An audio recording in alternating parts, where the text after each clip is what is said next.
Jail से निकलकर बना स्कूल का प्रिंसिपल एक अपराधी नहीं, एक बदलाव की मिसाल। क्या एक मुजरिम इंसान दोबारा समाज का सम्मानित नागरिक बन सकता है?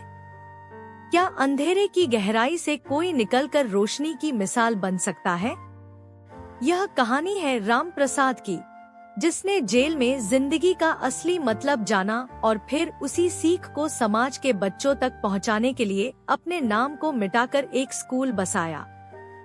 एक अपराधी से एक गुरु बनने की इस यात्रा में आंसू हैं, पछतावा है, संघर्ष है और अंत में जीत भी।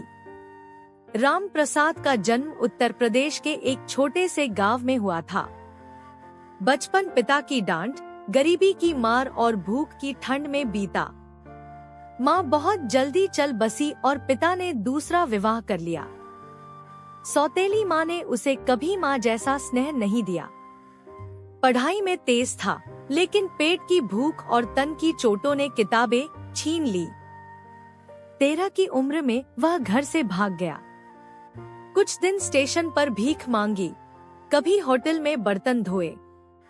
जीवन की यह ठोकरें उसे धीरे धीरे अंधे रास्तों की ओर ले जाने लगी। 18 की उम्र तक आते आते राम प्रसाद एक गिरोह में शामिल हो गया। बाइक चोरी, जेबकतरी, शराब की तस्करी, सब कुछ सीख लिया। एक दिन उसका गैंग एक व्यापारी के घर लूट करने गया। मामला बिगड़ गया और गोली चल गई। व्यापारी की मौत हो गई। राम प्रसाद को पुलिस ने पकड़ लिया। उस पर हत्या और डकैती का केस चला। उम्र कैद की सजा सुनाई गई। अब जिंदगी एक लोहे के गेट के पीछे बंद थी। जेल की पहली सुबह राम प्रसाद के लिए किसी नर्क से कम नहीं थी। जंजीरों की आवाज, बंद दरवाजे और कैदियों की चीखें, हर चीज उसे अंदर तक तोड़ रही थी।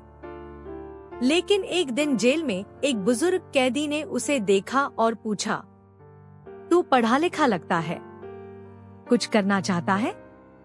राम प्रसाद ने पहली बार किसी की आंखों में सच्ची हमदर्दी देखी। वो व्यक्ति था विनायक बाबू, जो कभी स्कूल प्रिंसिपल रहे थे और झूठे आरोप में जेल गए थे। विनायक बाबू ने राम प्रसाद को शिक्षा की ताकत बताई। हर रोज 1 घंटा पढ़ना, लिखना, सीखना राम प्रसाद ने ठान लिया। जेल की लाइब्रेरी में उसे किताबें मिली। महात्मा गांधी, स्वामी विवेकानंद, डॉक्टर अब्दुल कलाम की जीवनी। इन किताबों ने उसकी आत्मा को झकझोर दिया। उसने जेल से ही 10वीं, फिर 12वीं और फिर BA किया। अफसर और कैदी सब हैरान थे कि एक अपराधी इतनी मेहनत से पढ़ाई कर रहा है। 15 साल बाद अच्छे आचरण के कारण राम प्रसाद को रिहाई मिली। जब वो जेल से निकला तो उसके पास ना घर था, ना पहचान, बस किताबें और सीख थी। वो उसी गांव लौटा जहां से भागा था, लेकिन गांव वालों ने उसे पहचानने से मना कर दिया।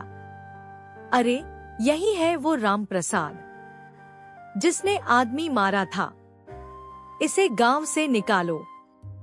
राम प्रसाद टूट गया, लेकिन उसने हार नहीं मानी। उसने एक टूटी सी झोपड़ी ली और वहीं पढ़ाई शुरू करवाई 2 बच्चों से। राम प्रसाद ने झोपड़ी को स्कूल बना दिया। नाम रखा नई शुरुआत पाठशाला। हर दिन गांव में घूम घूम कर कहता, अपने बच्चों को स्कूल भेजो, मैं मुफ्त पढ़ाऊंगा। शुरू में लोग हंसे, पर धीरे धीरे बच्चे आने लगे। राम प्रसाद पढ़ाता, टिफिन बांटता, उनके घर जाता और कहता, मुझे मौका मिला, मैं उन्हें जिंदगी देना चाहता हूँ। 5 साल में पाठशाला में 200 बच्चे हो गए। सरकार ने उसे सामुदायिक शिक्षा केंद्र घोषित किया। एक दिन जिला अधिकारी स्कूल देखने आया। राम प्रसाद को देखकर चौंका। आप वही हैं जो कभी जेल में थे? राम प्रसाद ने सिर झुकाकर कहा, हाँ सर, पर अब मैं जिंदगी दे रहा हूँ, मौत नहीं। अधिकारी भावुक हो गया। कुछ ही महीनों में स्कूल को सरकारी मान्यता मिल गई और राम प्रसाद को स्कूल प्रिंसिपल घोषित किया गया। टीवी चैनल, अखबार, सोशल मीडिया, हर जगह एक ही नाम गूंजा। जेल से निकला शिक्षक अब उम्मीद की किरण बना। राम प्रसाद अब रोज सुबह स्कूल की प्रार्थना में खुद शामिल होता। वो बच्चों को सिखाता, गलती होना कोई अपराध नहीं, पर गलती को दोहराना जरूर है। हर साल वह जेल जाता और नए कैदियों से कहता, तुम भी बदल सकते हो, किताबें ही तुम्हें नई पहचान देंगी। प्रिय समाज, मैं राम प्रसाद हूँ। कभी अपराधी था, अब शिक्षक हूँ। तुमने मुझे ठुकराया, पर मैंने तुम्हें माफ कर दिया। तुमने मेरी गलती देखी, मैंने तुम्हारे बच्चों को ज्ञान दिया। मैं चाहता हूँ कि अगली बार जब किसी को गलत रास्ते पर देखो तो उसे धकेलो मत, उसे पकड़कर ऊपर उठाओ, क्योंकि एक किताब, एक मौका और एक विश्वास किसी की पूरी दुनिया बदल सकता है। तुम्हारा राम प्रसाद। राम प्रसाद की कहानी हमें बताती है कि एक गलती इंसान को बर्बाद कर सकती है, लेकिन एक फैसला उसे नया जन्म दे सकता है।